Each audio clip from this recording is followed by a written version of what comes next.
அன்புக்குரியவர்களே, பிறருக்கு கொடுப்பதை வைத்து மனிதர்களை நாம் 4 வகைகளாக பிரிக்கலாம். முதல் வகை நபர்கள் கடவுளிடமிருந்தும் சக மனிதர்களிடமிருந்தும் இயற்கையிடமிருந்தும் நிறைய பெற்றுக்கொள்வார்கள். ஆனால் எதையும் கொடுக்க மாட்டார்கள். இவர்கள் கடைந்தெடுத்த கஞ்சர்கள், தங்களை தாண்டி எதையும் சிந்திக்க முடியாதவர்கள். இத்தகைய மனிதர்கள் தொடக்கத்தில் புத்திசாலிகளாக கருதப்பட்டாலும் காலப்போக்கில் இவர்களது வாழ்க்கை அணுகுமுறை எவ்வளவு மோசமானது என்பது அவர்களுக்கே தெரிய வரும். இரண்டாவது வகை நபர்கள் கடவுளிடமிருந்தும் சக மனிதர்களிடமிருந்தும் இயற்கையிடமிருந்தும் நிறைய பெற்றுக்கொள்வார்கள். பதிலுக்கு ஏதாவது கொஞ்சமாக கொடுப்பார்கள். இவர்கள் மேற்சொல்லப்பட்ட குழுவை விட கொஞ்சம் பரவாயில்லை என்றாலும் இவர்கள் கூட பிறரையும் இயற்கையையும் உறிஞ்சி வாழ்பவர்களே. இந்த குழுவில் வாழக்கூடிய மனிதர்கள்தான் இந்த உலகில் ஏராளமாக இருக்கின்றார்கள். தங்களுக்கென்று தேவையான அனைத்தையும் பெற்றுக்கொண்டாலும் தங்களது குடும்பம், பணி செய்யும் இடம் ஆகியவற்றில் தங்களது பங்களிப்பாக சில காரியங்களை மட்டும் மற்றவர்களுக்கு செய்வார்கள். மூன்றாவது வகை நபர்கள் தாங்கள் எந்த அளவிற்கு பெற்றுக்கொள்கிறார்களோ ஏறத்தாழ அதே அளவிற்கு கொடுக்கக்கூடியவர்கள். இவர்கள் வாழ்வின் ரகசியத்தை ஓரளவிற்கு உணர்ந்தவர்கள் என்று நாம் சொல்லலாம். பெறுவது மட்டுமல்ல, கொடுப்பதும் வாழ்வின் அங்கம் என்பதை உணர்ந்தவர்கள். எனவே மகிழ்ச்சியை அனுபவிக்கக்கூடியவர்களாக இருக்கின்றனர். நான்காவது வகை நபர்கள் மற்றவர்களிடமிருந்து மிக குறைவான அளவே பெற்றுக்கொள்வார்கள். ஆனால் இந்த சமூகத்திற்கு அவர்கள் கொடுப்பது மிக அதிகமாக இருக்கும். தங்களை தாண்டி சிந்திக்கின்ற மனிதர்கள் இவர்கள். தாங்கள் துன்பப்பட்டாலும் மற்றவர்கள் நன்றாக இருக்க வேண்டும் என்று எண்ணுபவர்கள் இவர்கள். நான்காவது குழுவிற்கு உதாரணமாக விளங்கியவர்கள் மாசிதோனியர்கள். புனித பவுல் அவர்களை பற்றி இவ்வாறு சொல்லுகின்றார். அவர்கள் வறுமையில் மூழ்கி இருந்தாலும் வள்ளன்மையோடு வாரி வழங்கினார்கள். அவர்கள் தங்களால் இயன்ற அளவுக்கு தாங்களாகவே கொடுத்தார்கள். ஏன் அளவுக்கு மீறியே கொடுத்தார்கள். இதற்கு நானே சாட்சி. இறை மக்களுக்கு செய்யும் அறப்பணியில் பங்கு பெறும் பேறு தங்களுக்கும் அளிக்கப்பட வேண்டும் என மிகவும் வருந்தி கேட்டுக்கொண்டார்கள். நாங்கள் எதிர்பார்த்ததற்கு மேலாகவே அவர்கள் தங்களை முதன்மையாக ஆண்டவருக்கு அர்ப்பணித்தார்கள் என்று புனித பவுல் மாசிதோனியர்கள் குறித்து கொரிந்தியர்களுக்கு எழுதுகின்றார். கொடுக்கின்ற மனநிலையின் காரணமாக மாசிதோனியர்கள் எப்போது மகிழ்ச்சி நிறைந்தவர்களாக இருந்தார்கள் என்கிற செய்தியையும் புனித பவுல் நமக்கு தருகின்றார். அன்புக்குரியவர்களே, இவ்வுலகில் மனிதர்களுக்கும் மனிதர் அல்லாத ஏனைய உயிரினங்களுக்கும் இடையே ஒரு முக்கியமான வேற்றுமை உண்டு. மரம், செடி, கொடி, விலங்குகள் உட்பட அனைத்துமே மனிதர்களுக்கு தேவையில்லாத கழிவுகளையோ அல்லது மனிதர்களால் ஒதுக்கப்பட்டவற்றையோ உணவாக உட்கொள்கின்றன. அதற்கு பலனாக அவை தருவதோ மிகச்சிறந்த காய்கனிகள் மற்றும் உணவு வகைகள். இதற்கு மாறாக மனிதர்கள் பிரபஞ்சத்தில் தேடி ஓடிச் சென்று சிறப்பானவற்றை தங்களுடையதாக்க முயற்சிக்கின்றனர். ஆனால் அவர்கள் விளைவிக்கக்கூடிய பலன்கள் எத்தகையனவாக இருக்கின்றன என்பது நமக்கு தெரியாதல்ல. 6 அறிவை விட 5 அறிவு மேலானதோ என்கின்ற கேள்வி எழும்புகின்றது. மாசிதோனியர்களைப் போல நாமும் வாழ முயற்சி செய்கின்ற பொழுது உண்மையான மகிழ்ச்சி எது என்பதை கண்டு உணர ஆரம்பிப்போம்.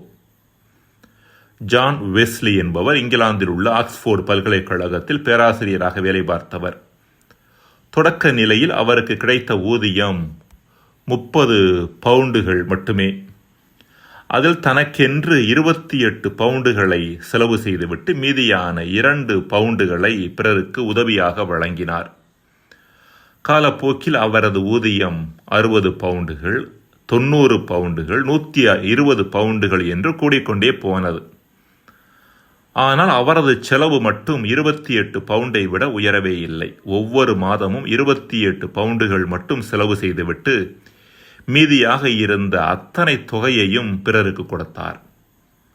இது குறித்து அவரிடம் கேட்கப்பட்ட போது அவர் சொன்னது, என்னை சுற்றி உள்ள மனிதர்கள் உணவுக்கு கூட வழியில்லாமல் இருக்கும்போது என்னால் எப்படி ஆடம்பரமாக வாழ முடியும்? மன்றாடுவோமாக. இறைவா, கடவுளின் தன்மை கொடுப்பது என்பதையும் நாங்கள் கொடுக்கின்ற மனிதர்களாக வாழ்கிற பொழுது கடவுள் தன்மையில் பங்கெடுக்கின்றோம் என்பதை உணரவும் எங்களுக்கு வரம் தருவீராக. ஆமேன்.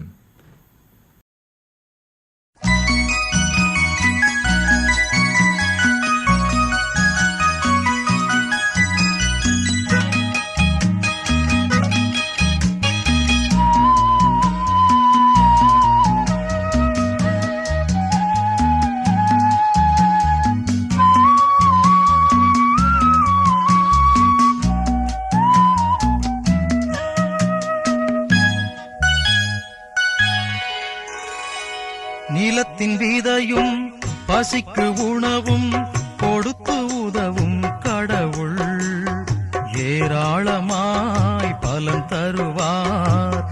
ஈகை நெஞ்சம் வேண்டும் என்றும் வேண்டும், ஈகை நெஞ்சம் என்றும் வேண்டும், அன்பு நெஞ்சம்.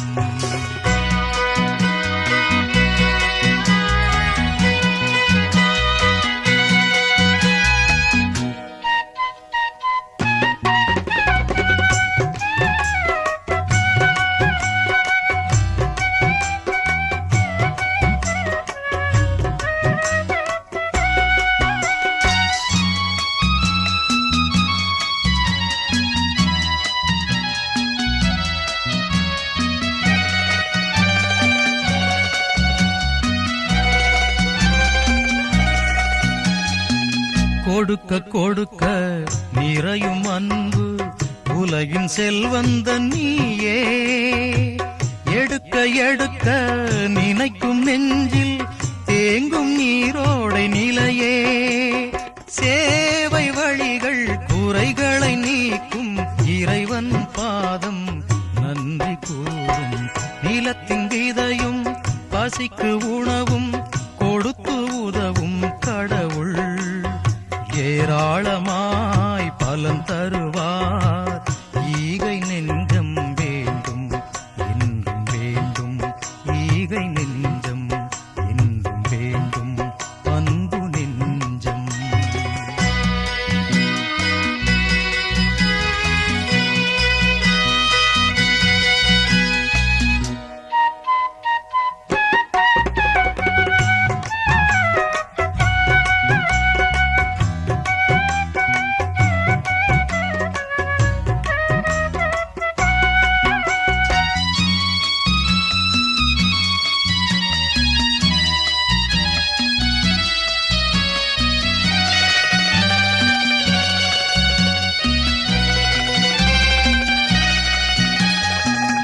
இறைவன் ஈகை நமது வாழ்க்கை குறைகள் இல்லாத நிலையே.